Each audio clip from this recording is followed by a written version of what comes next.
রান্নাঘর থেকে আজকে সম্পূর্ণ বাঙালি পদ্ধতিতে উচ্ছে চচ্চড়ি রান্না দেখাবো। আপনারা দেখে নিন। এর জন্য আমি উচ্ছে, আলু আর বেগুন কেটে নিয়েছি ছোট ছোট করে, একটু আদা টমেটো নেবো আর কাঁচা লঙ্কা ইউজ করব। প্রথমে আমি সাদা তেলের মধ্যে 5 ফোড়ন দিয়ে দিচ্ছি, আপনারা চাইলে সর্ষের তেল ইউজ করতে পারেন।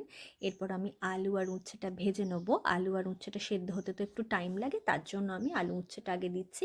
আর আপনারা চাইলে 5 ফোড়ন দেবার পরই শুকনো লঙ্কা আদা বাটাটা দিয়ে দিতে পারেন একটু কাঁচা লঙ্কা ঝালের জন্য। আর এদিকে আমি আলু আর উচ্ছেটার মধ্যে নুন হলুদ দিয়ে ভালো করে ভেজে নিচ্ছি।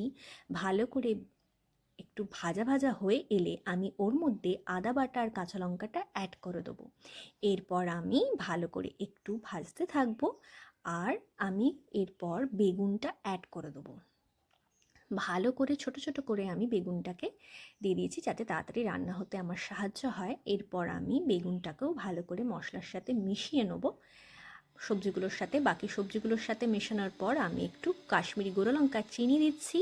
ভালো করে কষাবো। আর আমি শুকনো খোলায় শুকনো লঙ্কা 5 ফোড়ন ভেজে গুঁড়িয়ে রেখেছি, নামানোর পর ওর ওপর দেবো। আমি একটু ভালো করে কষিয়ে একটু গরম জল অ্যাড করলাম, যাতে সবজিগুলো ভালোভাবে সেদ্ধ হয়ে যায়, ভালোভাবে মশলার কাঁচা গন্ধটা চলে যায় আর সম্পূর্ণভাবে রান্নাটা আমার কমপ্লিট হয়ে এসেছে। এবার আমি নামিয়ে নিচ্ছি।